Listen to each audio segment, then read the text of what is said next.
السلام علیکم دوستو آج 23 نومبر 2019 ہفتے کا دن ہے۔ دن کی سب سے بہترین خبروں میں آپ سنیں گے کہ چین اور سعودی عرب کی فوجی مشقوں پر امریکہ کی نظریں۔ چینی صدر نے امریکہ کو خبردار کرتے ہوئے کہا ہے کہ ہمیں بزدل سمجھنے کی غلطی نہ کرنا۔ جرمنی میں بھارتی خفیہ ایجنسی را کے خلاف ٹرائل شروع۔ دہشت گردی سے جانی نقصان والے ممالک میں پاکستان کا کون سا نمبر؟ مودی نے اخراجات کے سارے اگلے پچھلے ریکارڈ توڑ دیے۔ نیتن یاہو پر کرپشن کے 3 الزامات ثابت، فرد جرم عائد ہونے پر کٹہرے میں۔ بھارتی شہری نے شارجہ میں خودکشی کیوں کی؟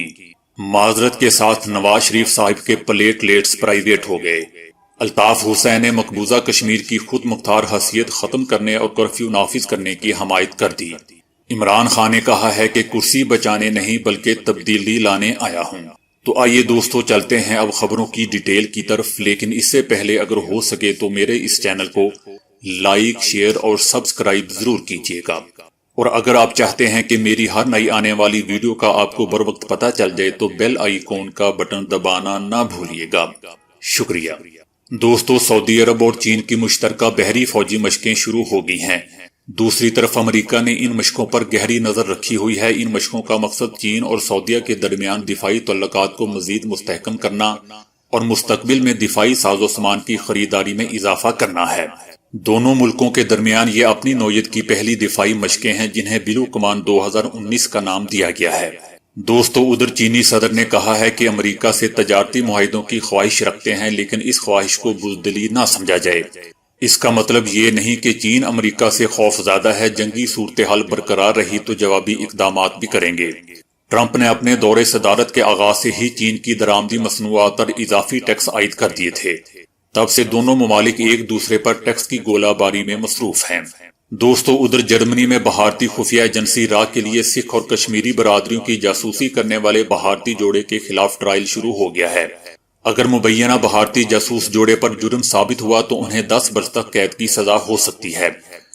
50 سالہ من موہن اور ان کی اہلیہ کمل جیت کے خلاف اس برس مارچ میں فرد جرم عائد کی گئی تھی۔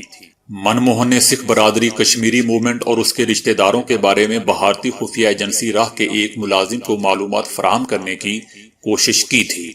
من موہن کی اہلیہ 2017 کے دوران بھارتی انٹیلیجنس آفیسر کے ساتھ ماہانہ ملاقاتوں میں شریک ہوئی اور مجموعی طور پر 12 لاکھ روپے وصول کیے۔ جرمنی میں سکھوں کی تعداد برطانیہ اور اٹلی کے بعد یورپ میں تیسری سب سے بڑی تعداد ہے۔ ہندوستانی اخبار دا ہندو کے مطابق بھارتی انٹیلیجنس ایجنسی را نے حکومت کو دنیا بھر میں سکھ عسکریت پسندوں کے دوبارہ منظم ہونے کے حوالے سے خبردار کیا تھا، جبکہ پنجاب اور کشمیر کی علیحدگی پسند تحریکوں کے درمیان روابط کے حوالے سے بھی خفیہ اطلاعات فراہم کی گئی تھیں۔ اخبار نے دعویٰ کیا تھا کہ 1 ماہ قبل را نے وزیراعظم آفس کو ایک رپورٹ بھیجی تھی جس میں تنظیموں کے دوبارہ منظم ہونے کے حوالے سے خبردار کیا گیا تھا، جس میں جرمنی، فرانس، امریکہ، پاکستان اور ملیشیا میں سکھ علیحدگی پسند تحریک کے منظم ہونے کی اطلاعات دی گئی تھی۔ دوستو ادھر پاکستان میں امن و امان کی صورتحال ہر گزرتے سال کے ساتھ بہتر ہونے لگی ہے۔ گلوبل ٹیررزم انڈیکس کی رپورٹ کے مطابق دہشت گردی سے جانی نقصان والے ممالک میں پاکستان کا نمبر 5واں ہے۔ دہشت گردی سے جانی نقصان میں 2013 کے مقابلے میں 83% کمی آ چکی ہے۔ گلوبل ٹیررزم انڈیکس میں دہشت گردی سے متاثرہ ملکوں میں افغانستان پہلے نمبر پر پہنچ گیا ہے، جہاں دہشت گردی کے 1000 واقعات میں 7000 افراد جان سے گئے۔ عراق متاثرہ ملکوں میں پہلے نمبر پر تھا، اب دوسرے نمبر پر آ چکا ہے، جہاں 1000 واقعات میں 1000 زندگیوں کے چراغ بجھ گئے۔ نائجیریا تیسرے نمبر پر ہے، 2000 ہلاکتیں ہوئی ہیں۔ شام چوتھے نمبر پر رہا، جہاں 662 افراد کو موت کے گھاٹ اتار دیا گیا تھا۔ پاکستان اس فہرست میں 5ویں نمبر پر ہے، جہاں 366 واقعات میں 537 افراد جاں بحق اور 1000 سے زائد زخمی ہوئے تھے۔ بھارت 7ویں، یمن 8ویں، فلپائن 9ویں اور کانگو 10ویں نمبر پر رہا۔ دوستو جس دیش کا دیش باسی ٹوائلٹ کو ترستا ہے، اس دیش کا پردھان منتری دنیا کے سیر سپاٹوں میں 255 کروڑ پھونکتا ہے۔ مودی نے اخراجات کے سارے اگلے پچھلے ریکارڈ توڑ کر ایک نئی تاریخ رقم کر دی ہے۔ بھارتی وزیر اعظم نریندر مودی کے گزشتہ 3 سال میں بیرونی دوروں کے دوران 255 کروڑ روپے خرچ کیے گئے۔ بتایا گیا ہے کہ 2016 میں خصوصی پروازوں کے لیے 76 کروڑ روپے خرچ کیے گئے، جبکہ 2017 میں 99 کروڑ روپے صرف کیے گئے تھے۔ اسی طرح 2018 میں 80 کروڑ روپے خرچ ہوئے ہیں، جبکہ 2019 کے سفری اخراجات کا تخمینہ سامنے آنا باقی ہے۔ دوستو، ادھر اسرائیل میں نیتن یاہو پر بدعنوانی، دھوکہ دہی اور رشوت کے 3 الزامات ثابت ہو گئے ہیں۔ اسرائیلی تاریخ میں پہلی مرتبہ دوران اقتدار کسی وزیر اعظم پر ایسا جرم ثابت ہوا ہے۔ اٹارنی جنرل ایوی ہائی مینڈل نے جمعرات کو اپنا فیصلہ سناتے ہوئے کہا کہ نیتن یاہو پر رشوت، فراڈ اور بدعنوانی کے 3 مقدمات میں فرد جرم عائد کر دی گئی ہے۔ 1 ماہ تک ان مقدمات پر اٹارنی جنرل کے دفتر میں دھواں دھار بحث ہوئی اور گزشتہ 4 روز سے اس کی سماعت جاری تھی۔ ان میں ایک کیس کو سب سے سنجیدہ قرار دیا گیا ہے، جس میں نیتن یاہو اور اس کے تاجر دوست کے درمیان ایک معاہدہ ہوا تھا، جس میں نیتن یاہو نے اس کی ٹیلی کمیونیکیشن کمپنی کو $50 کروڑ کا فائدہ پہنچایا تھا، اور اس کے بدلے اس کی ویب سائٹ نے نیتن یاہو کو خصوصی اہمیت اور کوریج دی تھی۔ دوسرا کیس بھی ایسا ہی ہے، جس میں نیتن یاہو نے ایک اخبار کو رشوت دی اور مخالف اخبار کی تعداد کم کروانے کے لیے دباؤ ڈالا۔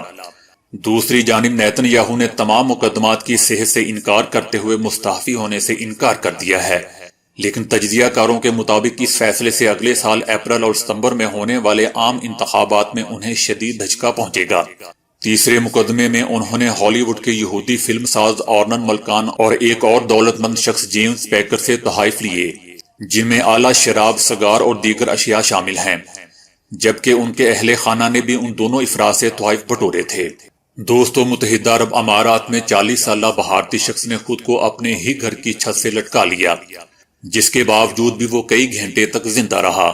شارجہ پولیس حکام کا اس معاملے میں کہنا ہے کہ صبح کے اوقات میں ایک کال کے ذریعے اس صورتحال سے ہمیں آگاہ کیا گیا، جس کے بعد ہم جائے وقوع پر پہنچے اور تمام تر صورتحال کا جائزہ لیا۔ پولیس حکام نے کہا کہ 40 سالہ بھارتی شخص خودکشی کی کوشش کے باوجود بھی کئی گھنٹے تک ہاسپٹل منتقل ہونے کے بعد زندہ رہا، لیکن پھر چل بسا۔ 40 سالہ بھارتی شخص کی ڈیڈ باڈی کو لیبارٹری منتقل کر دیا گیا ہے تاکہ پتہ لگایا جا سکے کہ اس نے خودکشی کرنے کی کیوں کوشش کی۔ دوستو، ادھر لندن میں نواز شریف کے ذاتی معالج ڈاکٹر عدنان نے کہا ہے کہ سابق وزیر اعظم کا لندن میں علاج وہیں سے شروع کیا گیا ہے جہاں سے پاکستان میں چھوڑا تھا۔ نواز شریف کے پلیٹلیٹس بڑھنے یا گھٹنے سے متعلق سوال کے جواب میں انہوں نے کہا کہ بہت سی معلومات پرائیویٹ ہوتی ہیں جو نہیں بتائی جا سکتی، جبکہ دوستو یہی ڈاکٹر صاحب پاکستان میں ہر گھنٹے ٹی وی میں آ کر نواز شریف صاحب کے پلیٹلیٹس کے بارے میں بتایا کرتے تھے۔ اب پتہ نہیں وہی پلیٹلیٹس پرائیویٹ کیسے ہو گئے۔ بہرحال ڈاکٹر عدنان نے کہا کہ نواز شریف کے لیے گھر کے اندر میڈیکل کی تمام سہولیات مہیا کی گئی ہیں۔ انہوں نے مزید کہا کہ نواز شریف کی طبیعت ویسی ہی ہے جیسے پہلی تھی، میرا مطلب وہ چل بھی سکتے ہیں، کھا بھی سکتے ہیں، سونگ بھی سکتے ہیں، اور سب سے بڑھ کر میٹنگ بھی اٹینڈ کر سکتے ہیں۔ بہرحال دوستو، اللہ ان کو صحت دے، کیونکہ ان کے بغیر پاکستان کا سیاسی ماحول بڑا پھیکا پھیکا سا لگتا ہے۔ دوستو، ادھر الطاف حسین نے مقبوضہ کشمیر کی خود مختار حیثیت ختم کرنے اور ظالمانہ کرفیو نافذ کرنے کے مودی کے فیصلے کی حمایت کر دی ہے۔ بانی MQM الطاف حسین نے ایک بھارتی ٹی وی چینل کو دیے گئے ایک خصوصی انٹرویو میں انڈین حکومت کی جانب سے کشمیر میں آرٹیکل 370 کو ختم کرنے کے اقدام کا خیر مقدم کیا ہے۔ انہوں نے کہا ہے کہ مقبوضہ کشمیر میں جو کچھ کیا گیا ہے، اس کے بعد وہ وزیر اعظم مودی کے لیے نیک تمنائیں رکھتے ہیں، کیونکہ انہوں نے ایسا کر کے کشمیر کی ماؤں اور بیٹیوں کو بچا لیا ہے۔ یاد رہے دوستوں کہ حال ہی میں الطاف حسین نے ایک حالیہ تقریب میں انڈیا کے وزیر اعظم نریندر مودی سے اپیل کی تھی کہ انہیں اور ان کے ساتھیوں کو سیاسی پناہ دی جائے۔ الطاف حسین کا موقف ہے کہ چونکہ ان کے آباء و اجداد کا تعلق انڈیا سے تھا، لہٰذا انہیں انڈیا میں رہائش کی اجازت دی جائے۔ بقول ان کے کہ پاکستان میں مقیم مہاجر دراصل انڈین ہے، اس لیے وزیر اعظم مودی کو ان کے حقوق کے لیے آواز اٹھانی چاہیے۔ جبکہ یہ بھی یاد رہے کہ لندن میں اسکاٹ لینڈ یارڈ پولیس نے الطاف حسین پر دہشت گردی کی دفعات کے تحت مقدمہ درج کر لیا ہے، اور امکان ہے کہ انہیں 15 سال جیل کی سزا ہو سکتی ہے۔ دوستو، ادھر پاکستان میں وزیر اعظم عمران خان نے کہا ہے کہ کرسی بچانے نہیں تبدیلی لانے آیا ہوں۔ ملک میں تبدیلی اس لیے نہیں آتی کیونکہ ہر ادارے میں مافیا لوٹنے کے لیے بیٹھ جاتا ہے، ڈاکوؤں کا مقابلہ کر کے دکھاؤں گا۔ مافیا کو شکست دیں گے تو تبدیلی آئے گی، مافیا بچ گیا تو ملک کا کوئی مستقبل نہیں ہے۔ عمران خان نے کہا کہ جب شدید بیمار نواز شریف کو جہاز میں چڑھتے دیکھا تو حیران رہ گیا، ہمیں تو بتایا گیا تھا کہ مریض بس اوپر جانے ہی والا ہے، اتنی بیماریوں کے باوجود بھی یہ مریض ایک دم کیسے ٹھیک ہو گیا؟ اس مریض کی تو کڈنی بھی خراب ہے، شوگر بھی بڑی ہوئی ہے۔ ہم نے نظام بدلنا ہے، چاہے عمران خان ہو نہ ہو، ایسا نظام ہونا چاہیے جو خود چلتا جائے اور عوام کی مدد کرتا جائے۔